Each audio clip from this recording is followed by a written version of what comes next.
po ang na-bless ngayong umaga sa awitan. Amen. Para may Lord po yun. Yung ating pag-awit, yung ating pagsamba, pasasalamat, puri, yun ay para sa ating Diyos na buhay. Amen. At salamat sa Diyos. Kami po ay nakabalik mag-asawa galing po sa Romblon. Last week po, medyo masama din po pakiramdam ko. Pero ang Panginoon Diyos ay alam ko, hindi niya tayo pababayaan. Amen? Amen. Pakilingunin yung kaliwat kanan kung ay maganda at pogi. Sabihan mo, magandang maga pogi. Ayan. Good morning. Hindi ba naka-on? Ayan. Sorry, thank you, technical. Pagkain ng Diyos. Ayan. At welcome po sa ating mga visitor. Si Kuya Ray, Samot, nandito. God bless you, kapatid. Amen. At yung mister ni Sister Joanne, welcome back. Ang pangalan ng Mr. Joanne ay Raymond. Welcome back po at sa buong pamilya. Kasama namin kayo sa pananambahan ngayong umaga. Of course, good evening in Pastor Van. Gabi pa sa US ngayon. Ayan. Good evening po. Topic po natin na inumpisahan ng ating mga pastor, si Pastor Dario, ay about ang paglago na espiritual. Ang paglago sa pagkakilala kay Kristo ay ang topic po na ating narinig last Sunday. At itutuloy po namin ito. Ano po? Pero bago po namin ituloy, I just would like you to sing with me yung kanta na napakaluma na. Sabi doon sa kanta, read your Bible, pray every day, pray every day, pray every day. Read your Bible, pray every day, and you grow, grow, grow, and you grow, grow, grow, and you grow, grow. Tama ba ito?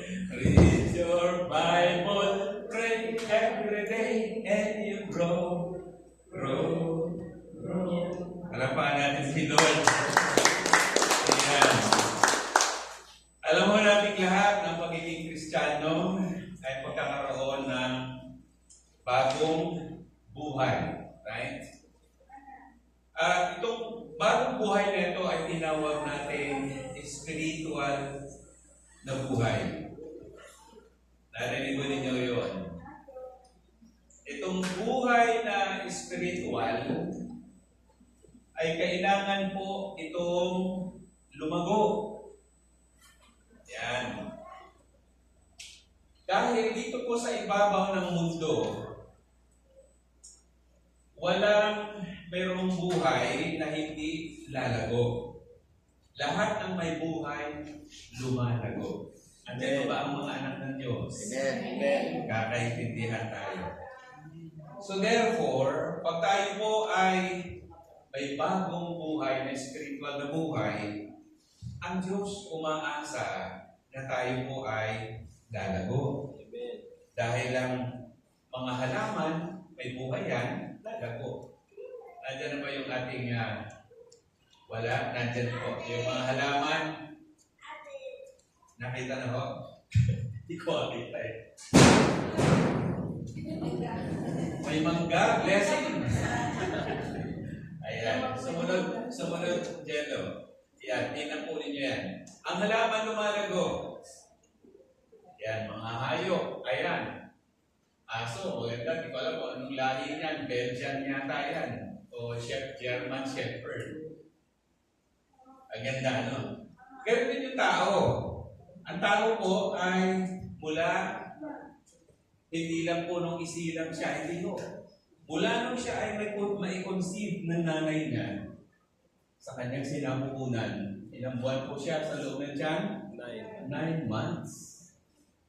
Ay yung 9 months na yon, from the fetus hanggang siya ay maging mature, bago sa ilabas. Kaya mga nanay, ang buhay ng mga tao sa mundo, galing kay nanay. Kaya ino-honor namin ang mga nanay ngayon. Happy Mother's Day. Nandiyan ba kayo? Amen.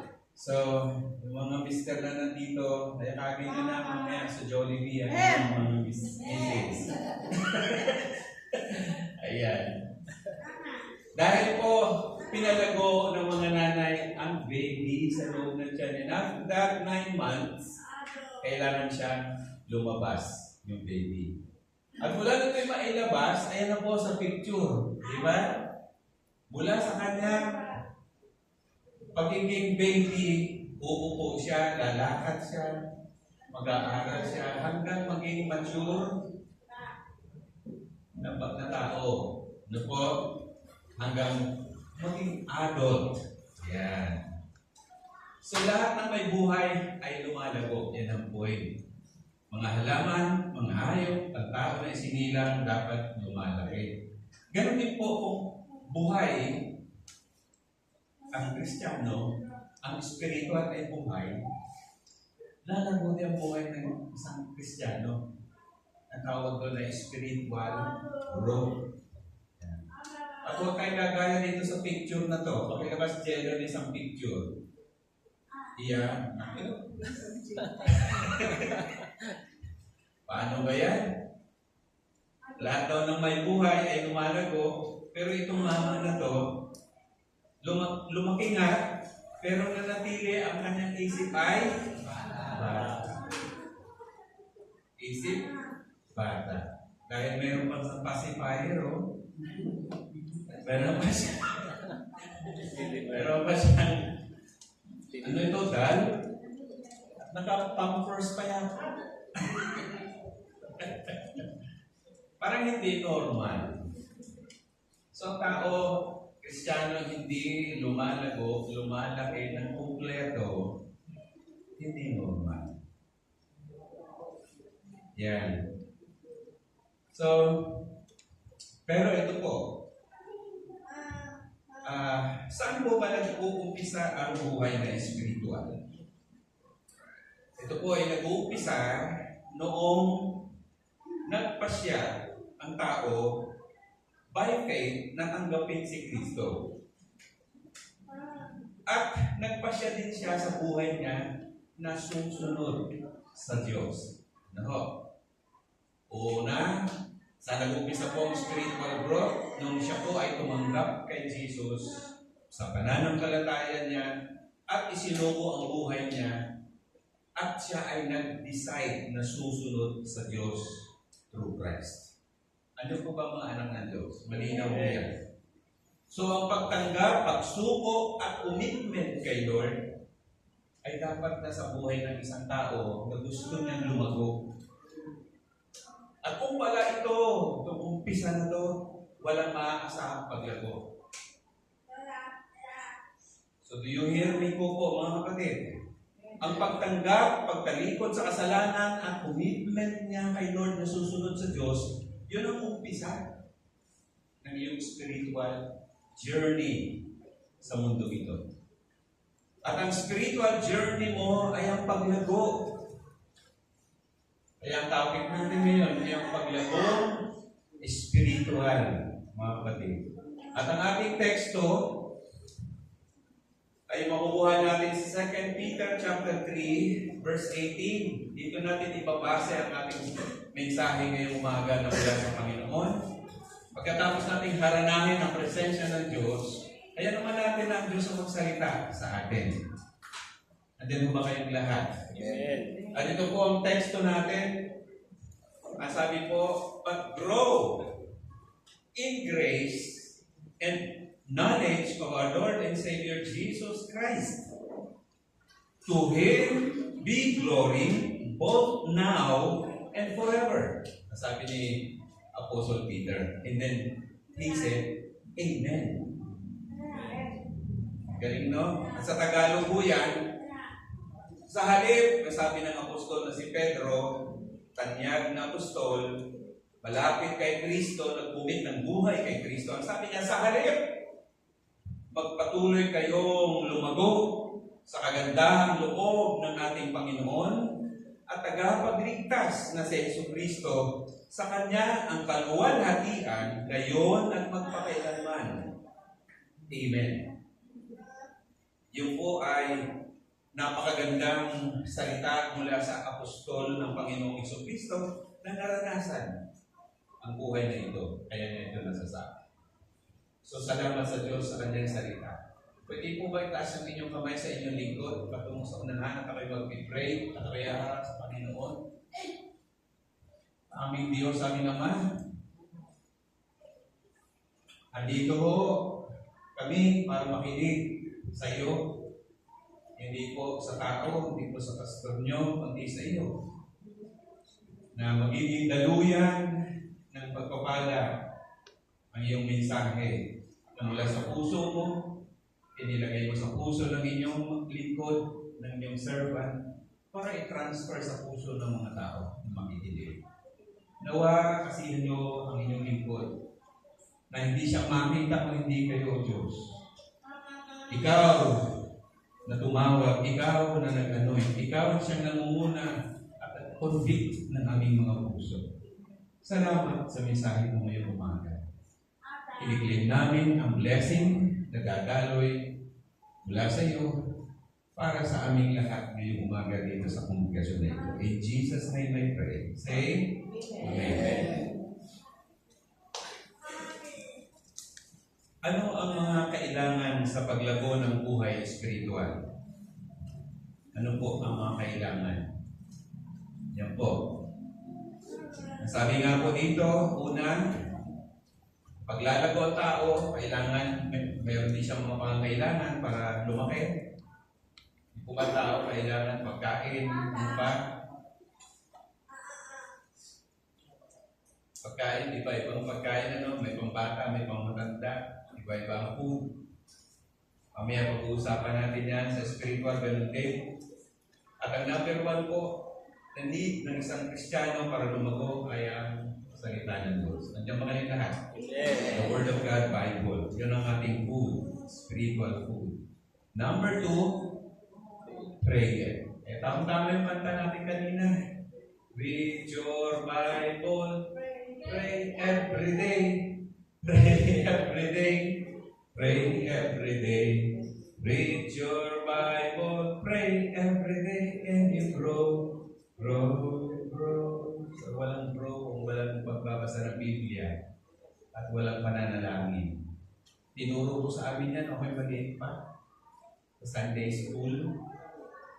So, una, Bible. Pangalawa, prayer. Pangatlo, fellowship. Pang-apat, Holy Spirit. Dapat po talaga ito ay maranasan ng isang gustong lumago sa Panginoon. Ano po? Maranasan. Yung Bible is our spiritual food. Yung prayer, equivalent po niyan yung paghinga natin, inhale and exhale.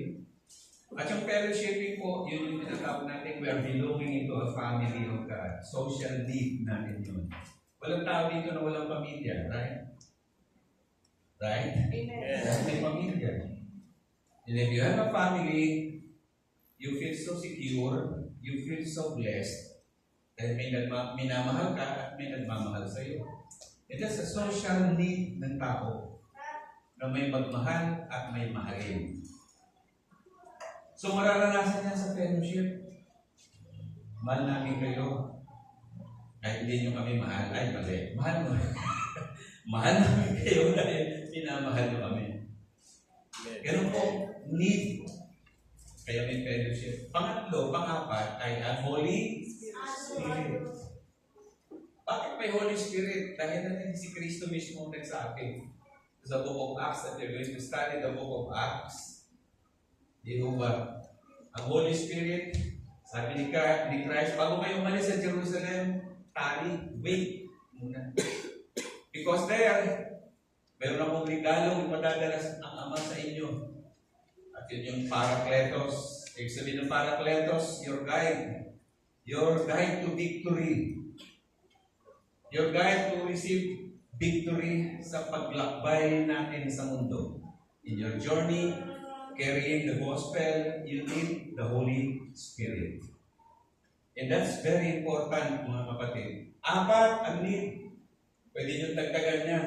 But for me, I just would like to share 4 things. Pero hindi ko ito matatapos this morning. I just would like to share 2 among the 4. The 4 of the needs ng spiritual growth. The Bible and prayer. Yan. Number 1, Word of God. Ito po ang ating spiritual food para tayo po ay mag-grow. Okay, sabi po, Word of God. Word of God. So, kailangan natin ng Word of God, ang Biblia. Para sabi po, minsan sa insidente ng pagpapasting ni Jesus ng 40 days and 40 nights, si Satan dumating. At ang alam ni Satan, si Jesus ay gutom. Di ba? Ay sabi ni Satanas, kung ikaw ang anak ng Diyos, yung mga batong yan gawin mong tinapay. Anong sagot ni Jesus? Sa Matthew 4:4, sabi ni Jesus, ang tao ay hindi lang nabubuhay sa tinapay, kundi sa salita din ng Diyos.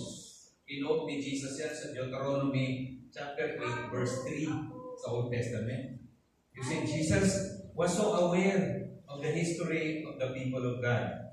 Quote niya Deuteronomy chapter 8, na gustong mangyari doon sa disyerto, nagugutom sila, palagi na lang ang Diyos ang bibigyan ng mana, nagrereklamo pa rin ng mga tao. Kaya sinabihan ni Moses ang mga tao, through Moses from God, na sabi ng Diyos, alam niyo, hindi lang naman kayo mabubuhay sa tinapay eh. Mabubuhay kayo pag sumunod kayo sa Diyos. Mabubuhay kayo pag nagbabasa kayo ng salita ng Diyos. Nandiyan ba kayo lahat? Kaya nung si Kristo po ay nag-fasting at tinutokso siya ng diablo, sinabi din ni Jesus to. Alam mo, Satanas, ang tao hindi lang mabubuhay sa tinapay. Ang tao ay mabubuhay din sa kanyang mga salita. So that's a very important point when we speak about the Word of God. Kung sino nagpahalaga ng Word of God at paano ang isang spiritual na tao na mabuhay na sumusunod sa Diyos through Christ ay magpapatuloy na mabubuhay ng malusog is because he studied, he lived by the Word. Yan. Bakit po? Dahil ang Word po ay binigay para pampalago. Mula sanggol, maging bata, at hanggang maging matanda.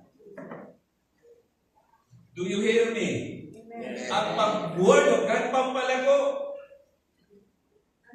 Mula sa pagiging sanggol, pagiging bata, hanggang pagiging matanda ng tao sa harapan ng Diyos, sa harapan ng pananampalataya ay kailangan niya ang salita ng Diyos. Kasi sabi din po sa 1 Peter chapter 2,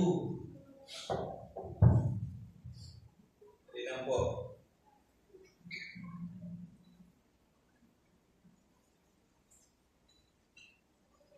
1 Peter chapter 2, verse 2, it reads, sabi po, like newborn babies crave pure spiritual milk, so that by it you may grow up in your salvation.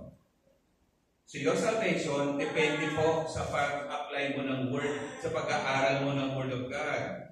Paglago mo sa pananampalataya sa preaching natin na Sunday, pagkilala mo si Kristo through His Word. Pero itong mga baguhan, like babies, newborn babies, sila mag-crave sa milk, pure milk. At meron din po dapat pang baby na Word of God. Hindi mo pa pwede pakainin ng solid ang mga baby. Pwede ba natin pakainin ng fried chicken ang baby? Pwede ba natin pakainin ng buto-buto ang baby? Hindi po. Kailangan malambot milk o lugaw. Kami maliliit pa ang ang pinibigay sa amin. Sabi yung galing sa lugaw na bigas. Tapos kukunin ng nanay yung tubig ng pinakuluan ng bigas at inahaluan ng condense. Condense ba yun? Alaska milk. Ihahalo yun. O milk made. Masarap po pagka gano'n. At yun ang pagpakain sa amin. Ano yun? Dami namin. Natinggal mo kami. Sunod-sunod taon-taon. Pananganganak ng nanay. At alam ng nanay kung ano yung kailangan ng mga babies at kailangan ng bata at ang kailangan ng medyo matanda. Alam nila kung anong ibibigay na food. Kaya nasabi dito ni Apostle Peter, like newborn babies. Kung ikaw ay baby, bago, kung i-crave mo, Word of God na pang baby. Meron. Andyan ba kayo? Kaya kung may discipleship kami dito every Wednesday, every other Wednesday, is because we want people to learn. Paano ka na-save? Paano ka tinubos? Paano ka nagkaroon ng buhay na walang hanggan? Paano ka ligtas na ligtas? We are studying that through the Word of God. Because that's what you need. Ano po? So that by it, you may grow up. Dahil pag nag-aaralan mo ang Word of God, you will grow up. Sabi rito, you may grow up. Hindi sinabing you may go down. Grow down, yung walang ganon. Growing up. So gusto nating lahat na tayo mag-grow up. Amen. Amen. Sa pananampalataya. Pero sinabi rin po dito sa Hebrews 5:13, ang sabi po rito, for everyone who partakes only of milk is unskilled. So ibig sabihin po, hindi mo dapat manatili sa pagiging baby. Ang sabi mo dito ho sa Hebrews 5:13, for everyone who partakes only of milk is unskilled in the word of righteousness, for he is a baby. Ibig sabihin dito ng author ng Hebrew, kaya hindi dapat manatili sa pagiging baby. Hello? Dapat lumaki, mag-mature ang dapat i-goal sa buhay. Kaya nga sabi rin po dito sa Ephesians 4:14, ang tanong na why we need to grow from infant to adult. Why? Sabi po ni Pablo sa Taga-Efeso 4:14, so that we may no longer be children, tossed to and fro by the waves and carried about by the every wind of doctrine, by human cunning, by the craftiness in deceitful schemes. I know you understand the word. Kasabi po ni Pablo sa mga taga-Efeso, kaya kailangan nilang mag-grow mula sa infancy hanggang sa adult, so that, sabi niya, para hindi na kayo, sabi rito, manatiling bata. Walang nag-i. Amen.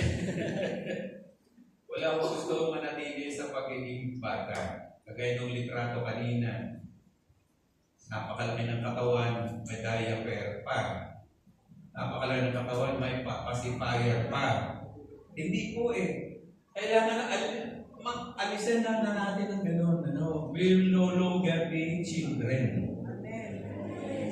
Hindi ho na dapat manatili sa pagiging bata. Number 2, ang bata po kasi madaling madaya ng mga maling turo, ang sabihin ni Pablo. So bakit po kailangan mag-grow at di manatiling bata? Ito ang mga dahilan ng Apostol Pablo. I hope we are getting that. We are getting this special point. Ano po? Ganito. Ano pa ba ang normal na ugali ng bata? Nakita niyo yung picture?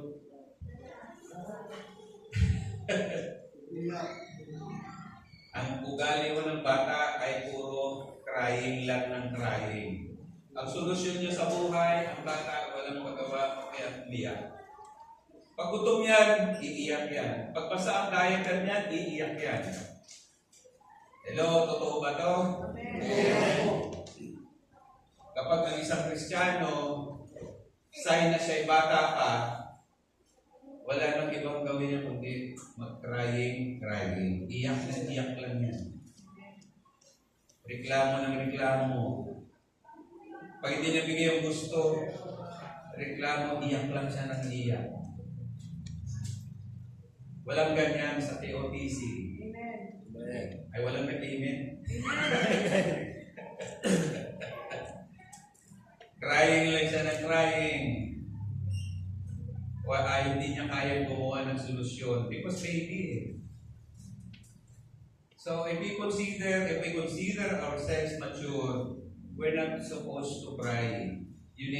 What you're going to do is to just put a solution to what you want to do and to what you want to have. Gawa mo ng solusyon dahil mature ka na. Hello? Amen. Yeah. Napaka-simple, napaka-normal ng mga bagay ho ito. Number 2, ang ugali ng mga bata madaling maniwala. At managi sila may sabi ng baka. Naniniwala sila sa baka. Hello? Dahil nila yan. Ay, utuso pa naman ngayon yung Marites. Ano yung meaning ng Marites? Mare, anong latest? Mare! Anong latest? Kaya Marites. Ano pala yun? Kaya pala pinarinig nyo na. Kaya may Marites. Tapos yung mga Maritesan niya, maniniwala din. Ala, wala niyan sa kay OTC. Amen. Palakpakan ng Panginoon. Ayan. Ang bata, may ugaling bata, pangakuan mo lang yan, ang Katie, bigyan na, payag na, okay na. Ganun po madaling maniwala at madaling magbago ang isip. Ano po?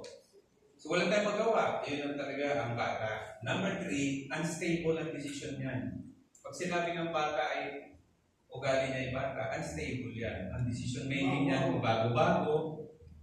Ang mode niya ay iba-iba. Bata Hindi ba kayo? Parang hindi kayo tumanong pagkabata So po yan. Pero yung mga ganyan na unstable ang desisyon, wala sa KOTC yan. Amen. Palakpakan natin ang Panginoon. Yan. Hallelujah. So dito po, ang number 1, ano ang mga kailangan sa paglago ng buhay spiritual? Bible. Ano po? Bible ho. Ibase natin ang ating buhay salita ng Diyos. At ang salita ng Diyos, ano po, hindi ho salita ng pastor, hindi salita ng ating mga nagtuturo ng Bible. Ang pinin natin salita ng Diyos para sa atin. Amen. Ano ba kayo? Amen. Tayo hindi dapat manatiling bata. Amen. Hindi matiling baby, bata, adult, dapat mature tayo. Bakit kailangan mag-mature? Sabi po sa John chapter 14 o 15 rather. Sabi diyan, para lumago at para ang sanga ay mamunga. You see that? Bakit po kailangan ang salita ng Diyos ay tumubo at lumago? Ang mga Kristiyano na kumakain ng salita ng Diyos para mamunga. Kaya ang bunga hindi mo manggagaling sa maliit na puno. Ang bunga ay manggagaling mo yan dahil ikaw ay sanga ng malaking puno, ang Panginoon, ang sanga mo ay malaki bago ka mag-produce ng bunga. At ang bunga, mga kapatid, importante. Kaya kailangan mag-mature at mamunga is because pag hindi ka mamunga, ikaw ay puputuloy. Alam ba ninyo na dalawang bagay ang makikita mo sa Bible, yung spirituality ng tao ay yung tawag una, may spiritual gifts. Pangalawa, yung gifts of the Spirit. Yung spiritual gifts, ano po yun? Yung spiritual gifts, yung po yung kanyang talento. At ano po naman yung fruits of the Spirit? Yun yung kanyang character. Yan sa dalawang yan, spiritual gifts at saka spiritual character. Ano ang importante? Maganda nga po talaga, talentado tayo lahat eh. Dahil ba ni Jonathan? Bravo. May talent. Pero kailangan yung talent, maging responsable siya, may kasamang karakter. Ano yung karakter? Ugali. Andiyan mo ba kayong mga kapatid? Amen. Dapat ang ugali at ang talento goes together. Hindi ho dapat talentado ka nga, pero pakikita mo naman ang karakter. Hindi pwede. Hindi pwedeng sa isang Kristiyano lumalago. Ang dalawang bagay na ito ay magkasalungat. Dapat silang dalawa ay magkatugma, magkasama. Nandiyan ho ba mga anak ng Diyos? Amen. Malinaw ho ba ang sinasabi ko ang sinasabi ng Panginoon sa atin? Amen. Saan tayo lalago? Sa talento, mag-mature, mag-produce ng talent para mamunga, at ang pagbubunga ng talent may kasamang responsibilidad ng magandang pag-uugali. So that is the fruit of the Spirit. At ano pong number one na bunga ng Espiritu? Sabi sa Bible, sa Galatians chapter 5, and the fruit of the Spirit is love. Pag-ibig, ang una. Siyam ho yun, siyam. The fruit of the Spirit is love, joy, peace, gentleness, goodness, faithfulness, ano pa po? Kindness, meekness. Yan. Ang dami po yan, ano? Ness. Tatakbo pa ba si Ness? Parang natin. Hindi na, no? Hindi na tatakbo si Ate Ness. Self-control. Ha? Self-control. Self-control. Yan yung ugali. Lahat yung mga gifts na yan po ay ugali. Pero sa talento, si Darwin marunong mag-drums. Yung ate niya, si Ann, marunong mag-keyboard. Lahat tayo ay pwedeng gamitin na may talento ng Diyos. Pero alam niyo, ang kinakount ni Lord, hindi ho yung talent. Ang kinakount ni Lord yung character. Palagpakan natin ang Panginoon ngayong umaga. Yan ang sabi sa Bible po eh. Hindi tayo makakaligtas sa Biblia.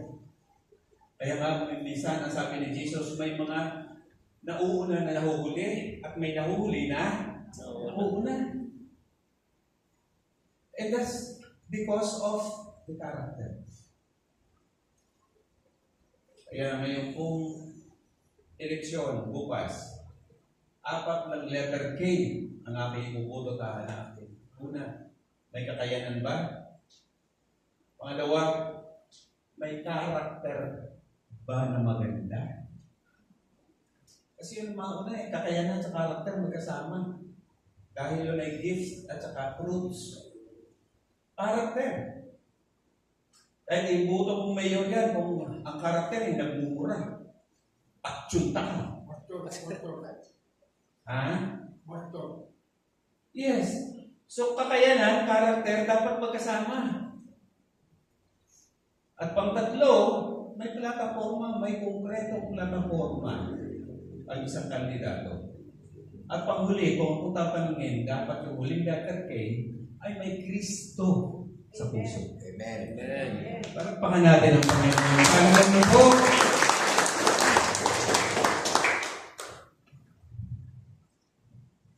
Tayo ay ganun din eh. Pag bumoto, ganun ang i-apply. Pag sa pamilya, anong klaseng tatay ang gusto mo? 4 din na letter K. Tatay, yes. Nanay, yes. Ganun din. Si nanay dapat may kakayanan. Kahit magluto ng itlog, di marunong.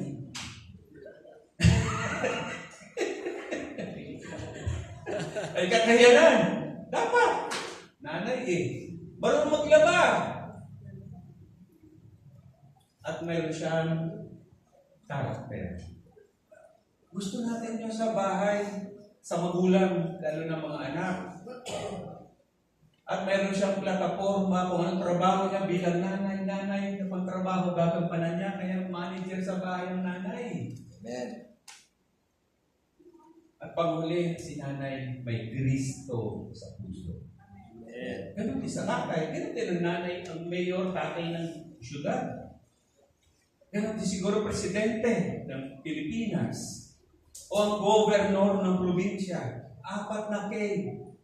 Ang gusto kong makita na iboboto bukas. May papel ang congressman, may papel ang governor, may papel ang senador, ang mayor, may mga papel. Alam ba nila yan? Kaya ba nila yan? O hindi? May moral ascendancy ang mga to. O ito yung tumatakbo lang dahil sa ganyan. Kapatid, mula itaas hanggang baba hanggang sa ating tahanan, lagyan natin po ng evaluation. At ako'y naniniwala yung pang-4 na letter K ang pinaka-importante. Palampakan natin ang Panginoon ngayong umaga. Ang 4 ay makita mo yan si Kristo na pinangungunahan ng kanyang buhay.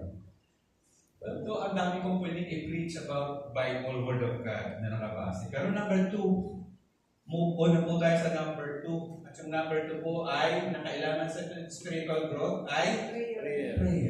Kaya na yung tanda natin read your Bible. And then after reading the Bible is pray. Lahat ng relihiyon ang gamit yan. Ano ho? Ngayon, nag-pray. So, ang prayer po ay nilintulad sa paghinga ng tao. Huminga ang tao para mabuhay. Kung mahalaga ang pagkain, food, para mabuhay, ganoon din po ang prayer. Ano po, importante dahil gusto natin huminga at mabubuhay tayo pag namin hininga. Normal po yan. Ano po, yung salitang pag-i-inhale, i-inhale mo ay oxygen at saka yung i-exhale mo ay carbon dioxide. Grabe, no? Importante lalo na yung pag-inhale natin, ang papasok sa baga natin ay oxygen. Di ba? Para mabuhay. Di ba? Oxygen. Para mabuhay. Bakit? Kaya pumasok sa bagay yung oxygen para may magpapump. Para yung oxygen ang magpapump kaya may tibok. May heartbeat, tibok. It's because yung tibok na yun ang nagpupush ng dugo sa lahat ng mga maliliit na daanan ng dugo na ugat hanggang sa lahat ng parte ng katawan ng tao. That's why our body needs oxygen.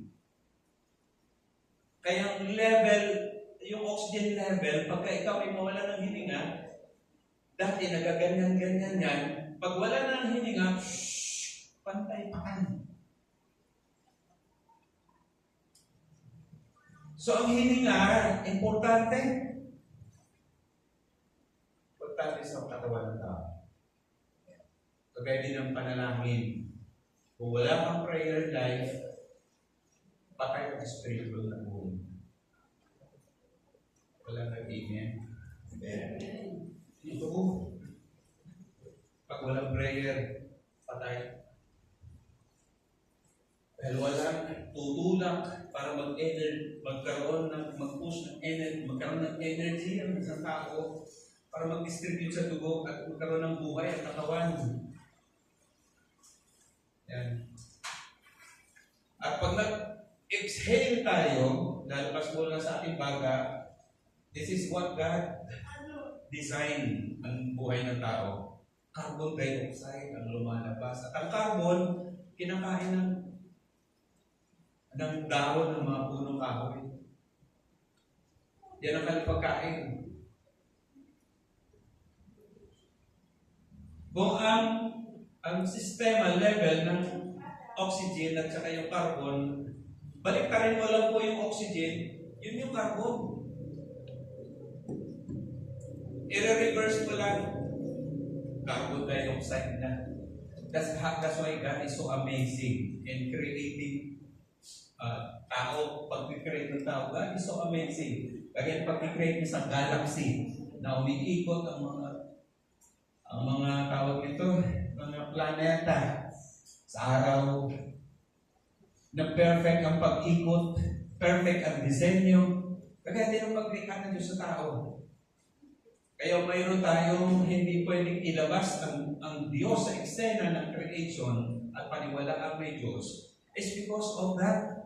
Bakit nilikha ang tao? Bakit hinihigop ang oxygen paglabas ay carbon dioxide? At bakit sino nag-produce ng carbon ng oxygen? Ang punong kahoy at ang punong kahoy bibigay ng oxygen. Tapos iikot yung carbon, kakainin din naman ng kahoy. Doon, so on.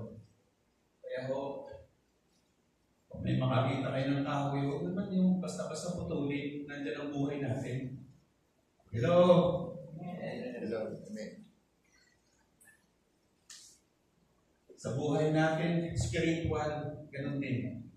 Hindi natin pwedeng alisin ng Diyos sa disenyo ng paglikha ng Diyos sa tao at sa mundo. That's how God created this universe. There is a hand who is so powerful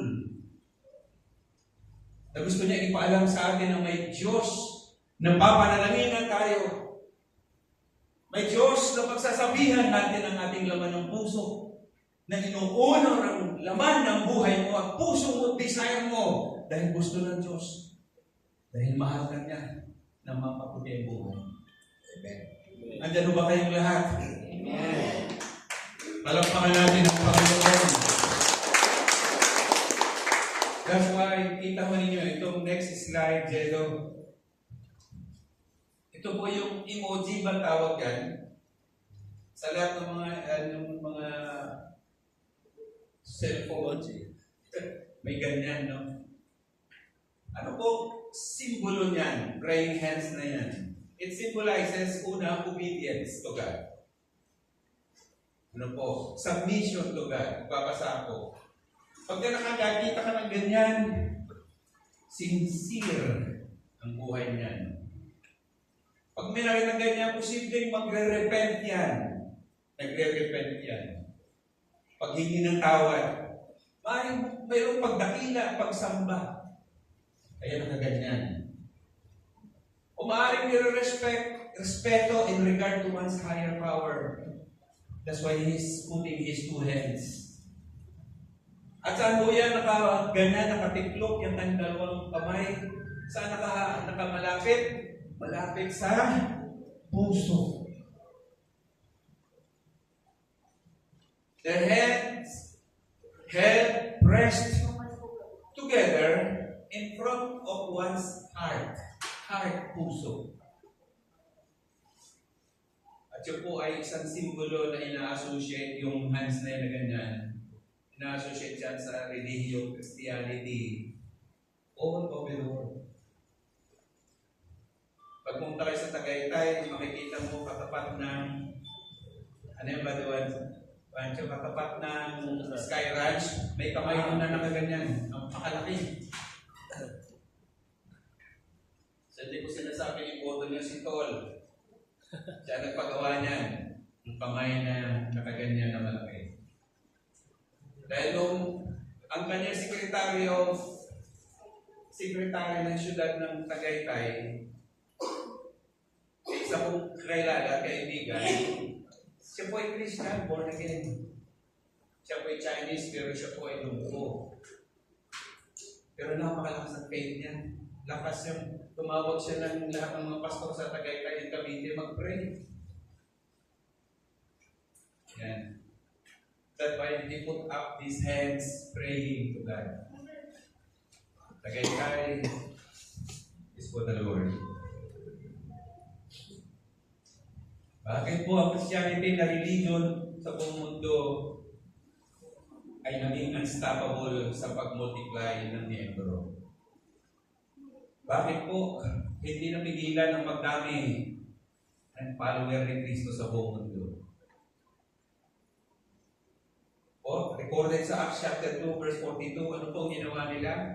After mo maranasan yung Pentecost experience, Acts 2, verse 42, ang sabi, inilaan nila ang kanilang mga sarili upang matuto sa turo ng mga apostol. Magsama-sama bilang magkakapatid, ito na po yung fellowship. Una, sila ay nagpa-disciple sa mga disipulo. Tapos sila ay nagkaroon ng fellowshipping, house to house to at nagsalo-salo, communion yan. Nagsalo-salo sa pagkain ng tinapay, communion po yan nila noon. At last ay po ay prayer.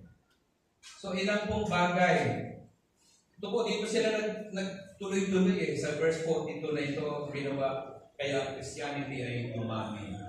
Hindi napigilan ng pagdami. Dahil sabi dito, nanatili sa turo ng mga alagad, apostles' teachings, ang mga tao noon. They have fellowshipping with one another, regular worship po nila, and they have communion, breaking of bread, communion yan. And lastly, kasi ano ng pananalangin na walang tigil. Kaya nga ang alagad na si Pablo, nagsabi niya sa mga taga-Thessalonians na puro problema meron sa simbahan Thessalonica, sabi niya, pray without ceasing. Manalangin kayong walang patid. Kasi manalangin walang patid. So ito po ang dahilan bakit ang Kristyanismo ay dumami bigla because of these four things na ginawa nila. Dumami. So, ang tanong ulit po, ano po ba ang nagagawa ng panalangin sa buhay ng isang Kristiyano? Panalangin. Prayer ay tutulong na ma-develop ang malapit ang relasyon sa Diyos. Kung walang prayer, hindi mabubuo ang relasyon namin sa Diyos. So, prayer is very important, very valid na bagay na i-consider natin pananalangin. Number 2, ang prayer po ay ituturo ang tamang direksyon ng ating buhay. Kung gusto natin yung right direction ng ating pamumuhay, mag-pray. Kaya kami ni Brother Jonathan, bago mag-drive, pray. Bago kumain, pray. Hello? Amen. O ba? Bago tayo magkawain, nag-pray. Lahat po because we want God's direction. Number 3, ang prayer po ay tumutulong maiwasan ang tukso, magtagumpay sa tukso. Prayer po ang panglaban. Without prayer, no power. Yan. Pang-apat, ang prayer lang po ay ang paraan para ma-invite natin ang Holy Spirit. Kailangan po natin sa prayer ang Holy Spirit. Yan po. And then lastly, sa pagiging prayerful, tutulong ito na tayo maging be like Christ. Ang attitude. Tayo kailangan maging kagaya ni Kristo ang ating attitude. At kapag inaaway ka ng asawa mo, just pray. Panginoon, bigyan mo sa akin ng attitude mo. At ay bibigyan nyo ng attitude sa iyo, humble. Ang lumanay na sagot na mapapawi ng galit. Palakpakan natin ang Panginoon. So kapag tayo po ay may problema, manalangin. So ito lang po yung kinuha kong 5 tulong ng prayer sa buhay ng isang Kristiyano. Pastor, may illustration ba kayo? Opo, maraming illustration. Na magsususog tungkol sa panalangin. Ang nanay ko ay prayerful na mother. Sa araw, nagising ang tatay ko at nanay ko, maliliit pa kami noon. may kalabaw na regalo ng lolo ko, tinali ng hapon yun, tinali sa likod ng bahay. Yung kalabaw ng lalaki, toro, tawag namin. Pang-araro, ano tawag doon? Lalaki, toro, tama? Malaki at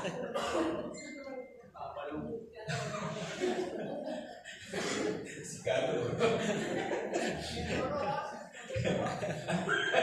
Nakita na naman ako. Tinali sa likod ng bahay, tulog yung mga magulang ko. Mali pa daw kami noon. Kwento ng nanay.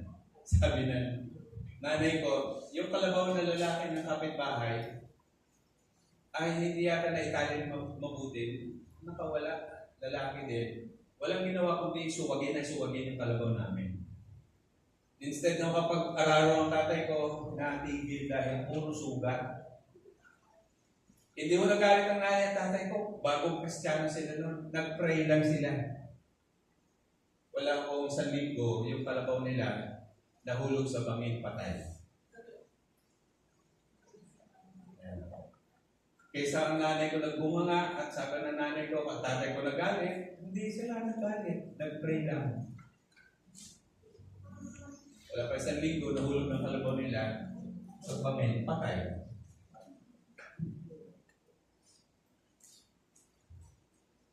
Ako po, 2 years ago, almost 2 years ago, naoperahan sa gallbladder. Wala kaming mag-isawang pambayad sa ospital. 4 na tigwa 1 cm ang bato ng aking gallbladder. Pag kumakain ako ng mamantika, inaatake ako ng sakit. Panahon pa naman noon ng pandemic. Wala akong pera. Singil kami ho, mahigit 100,000, 180 sa Lasal. Nag-pray lang po kami. Nang mataimtim na ang Diyos ay magpapadala ng pambayad. Ang Diyos ay tumutugon. Andiyan ba kayo? Amen. Mas higit pa doon sa aming gusto na matanggap para ako'y magpagamot, magpa-opera. Ang mga sabi ng aming mga kaibigan dyan, sa ganyan naman ang hospital, Pastor, hindi naman dyan. Sabi ko, ang Diyos ko ay hindi pipitsugin Diyos. Diyan ba kayo? Amen. Gusto ng aking Diyos maayos na ospital kahit mahal. Well enough. God provided the payment. 100%. May sobra pa. Palagpakan natin ng Panginoon. God has no failure. So, ang buhay ng isang Kristiyano para lumago, dalawa. Bible at saka prayer. Amen. Yung dalawa pong natitira, fellowship in Holy Spirit, yung po'y marinig natin sa susunod. So, ilindan po ang praise and worship. No? Umawit tayo ng awiting makalangit yung sa worship natin kanina. Ang Bible, pagkain ng ating kaluluwa, kailangan basahin, mag-meditate every day. Tapos na po yung aking meditation ng Psalms 23. Nasa Facebook po yan. Ang prayer po, huwag kaligtaan, huminga tayo ng maayos. Ang inaatake niya ng Diablo ay ang hininga. Ang pandemic ay natake baga, panghinga. Kailangan huminga tayo ng maayos, manalangin ng maayos. Manalangin na punong-puno ng relasyon sa Diyos. Ang prayer po,